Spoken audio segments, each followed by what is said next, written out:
Welcome back to True Vine Talks with Rachel and Linda. We're hoping you're having a good Friday. We're going to do a little processing with relationships and, the role that you take when you are in an interaction with your loved one. Excuse me, your loved one, the one you care about the most. So, yeah. The pursuer withdrawer pattern. That happens when couples are arguing or in distress. When one person is longing for more closeness and connection, and so they get a little frazzled and begin to pursue. Yes. Right? And then the other person might feel a little bit attacked or smothered and overwhelmed. And so they shut down, go away. Yeah. They're pulling away and saying, I need space. You're smothering me to the pursuer. And this interactional cycle happens, often, even in long-term bonds, you can have this pursuer-withdrawer bond, because typically in working with couples, there is the more anxious pursuer type, matched with a more reserved, quiet type. I mean, is that your experience? Yes, typically. Yeah. Not all the time, but that is the most common. Yeah. So what are couples doing when they're in this cycle, do you think, Rachel? What they're actually doing is each of them is trying to preserve the bond and keep the relationship together. They're just doing it in two very different ways, just the only way they know how. So, do you want to start with pursuer?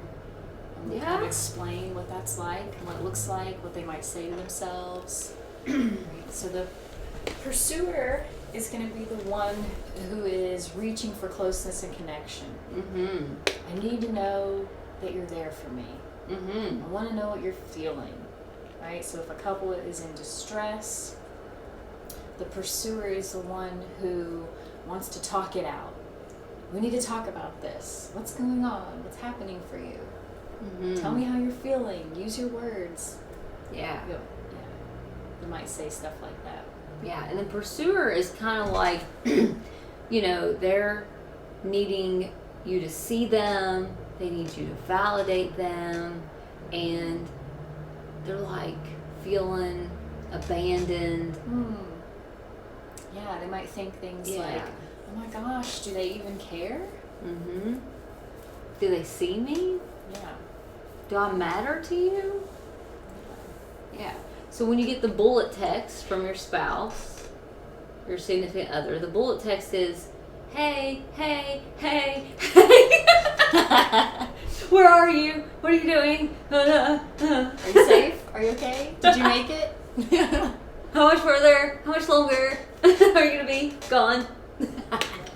So I'm an anxious type. So the anxious pursuer is constantly pursuing the other person to see if they're safe. Are you going to be there for me? You there for me? Yeah. You got me? Yes. So, then you have on the other side of that, the other person is withdrawing and pulling away because they're feeling attacked, or like it's their fault, or they're not getting it right, they're failing. And so, they've learned that if I speak up, if I share, if I say what I'm really feeling, all I'm going to do is upset this person that I care about the most in the world, and I'm going to make things way worse than they already are. So in their attempt to try to put out the fire and preserve the relationship, and they shut down, they withdraw, they don't say anything. Yeah, they go quiet. Yeah. What you're saying is all true. They just pull away. They I think if I respond to this anxious pursuer, it's going to blow up. Yeah. I'm going to make it worse. So I'm just going to lean over and pull back. Their body language is going to say, and they get on their computer, or they watch TV, or they get on their phone, they go down their man cave, or they go walk in the park. They just get away from you so as to not threaten the bond anymore. Because sometimes the withdrawer doesn't know what to do to get it right for the anxious pursuer. Right. So this interaction, it spin tails, because what happens when a pursuer feels abandoned? What happens? They begin to shut down. Yeah. And withdraw. And then you have two withdrawers. Yeah. They panic. Yeah. Yeah. And so their nervous system's all aroused. Yeah. And worked up. Totally in fight. Yes. Fight mode. Yeah. What do I gotta do to get them close to me? How do I, make this work? And wonder if they care. And they just go into all this inner dialogue. And so the withdrawer feels so overwhelmed by this and flooded that they just shut down. They freeze, kind of like playing dead. They go into that freeze or flight kind of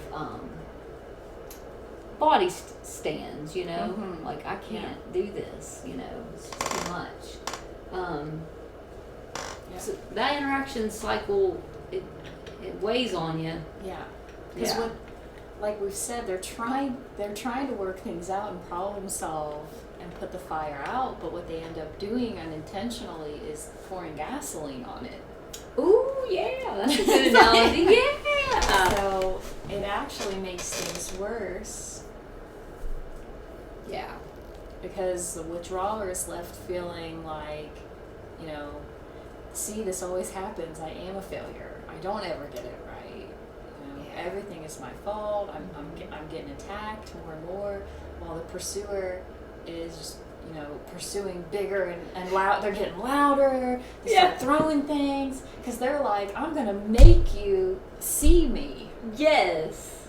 Yeah, exactly right, Rachel. Mm-hmm. I'm so scared. I feel like I'm losing you. I can't lose you. You mean so much to me.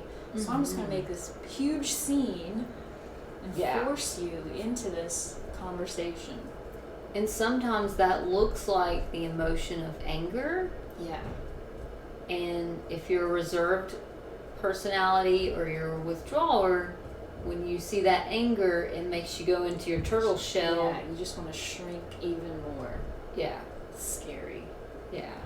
So what's the when we work with couples, and if you are in this type of cycle, Rachel and I work with you and we become, the softening in the bond. We help regulate the pursuer and help the withdrawer start feeling safe to share what's really happening for them on the inside. Mm-hmm. So, now if you haven't been in counseling, you don't have someone to soften this cycle, right. The pursuer has to kind of pull back a little bit. Mm-hmm. Like, hey, what am I doing? Yeah. I think it's really helpful just for pursuers to learn, oh, you mean they're not ignoring me because they don't care? Ooh, that's good, Rachel. They're ignoring me because they care so much. Mm-hmm. They're afraid of losing you. And to risk being vulnerable and saying anything at all means to risk losing you.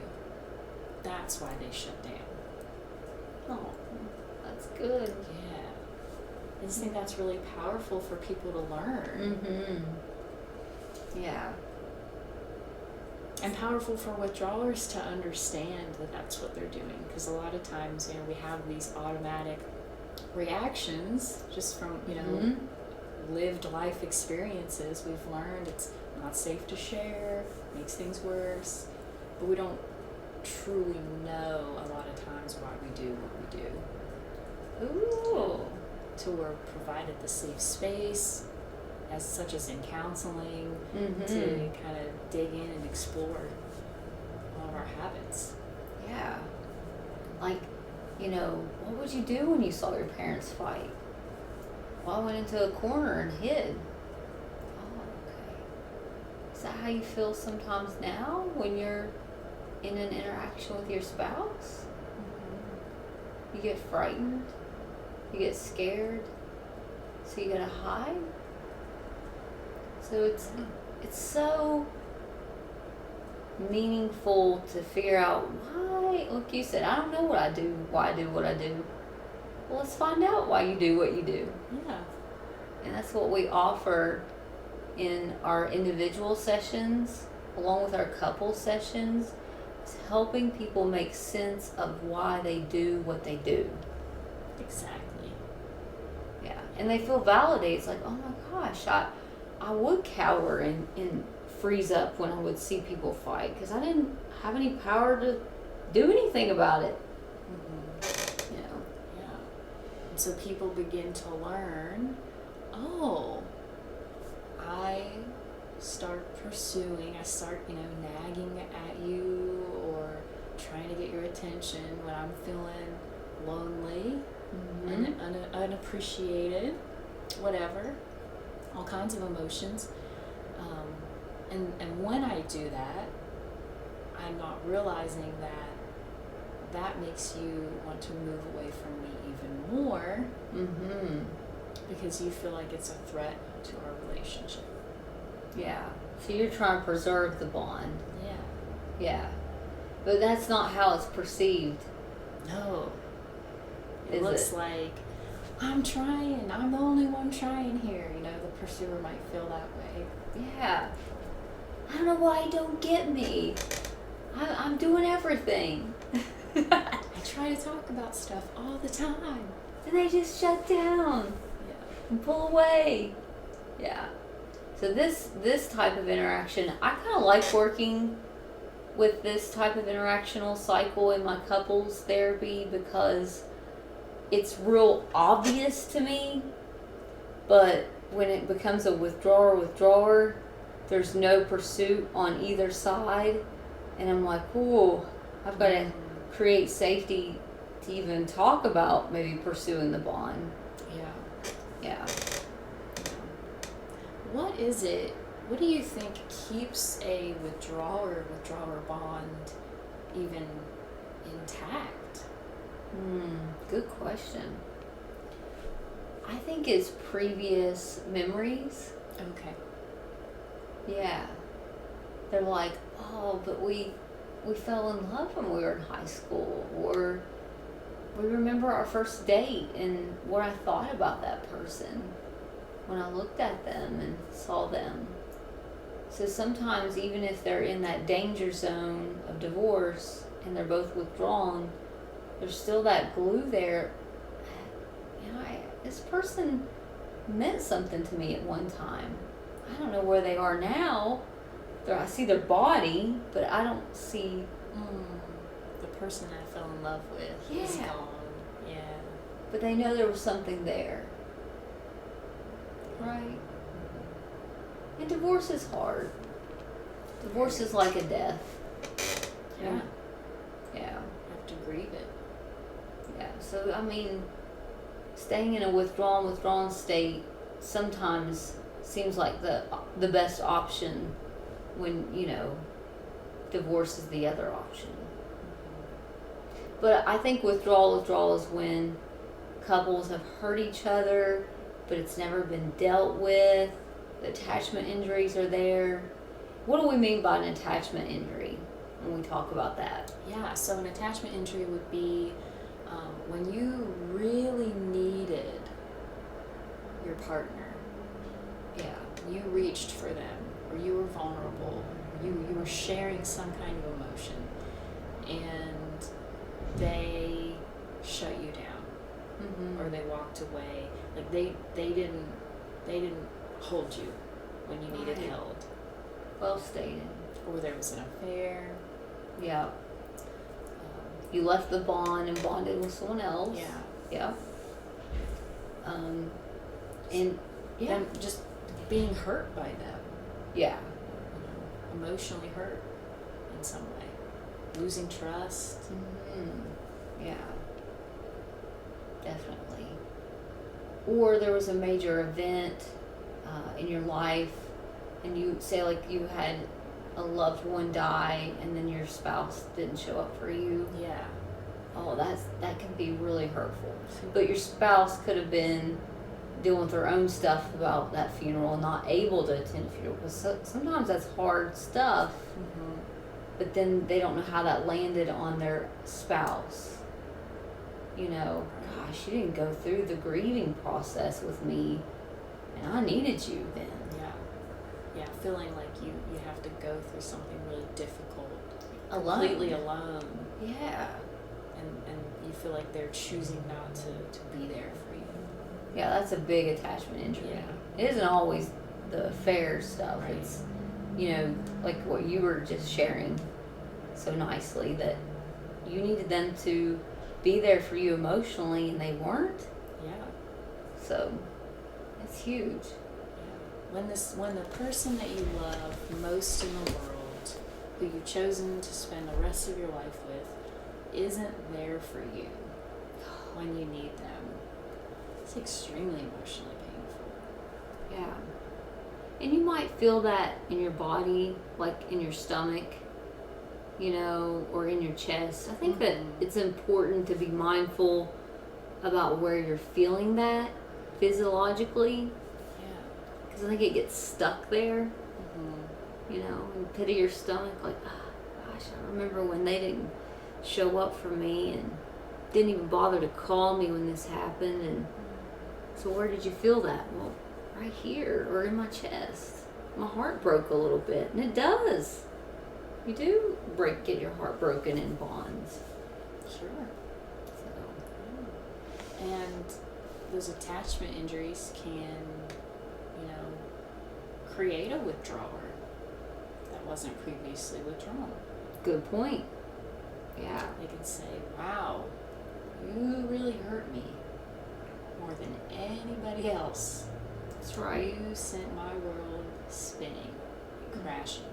And I am never going to let that happen again. Yeah. So I'm going to keep some things to myself from now on. That's right. And you might even stay in the arrangement, but you're not there. Right. You're punishing that person. And people use that as a passive aggressive style. You know, people say, oh, my spouse is so passive aggressive. Well, they found that, you know, they got hurt by you, and that hasn't been acknowledged. So you're not healing from that hurt. They're pulled away because they don't know if they can trust. Yeah.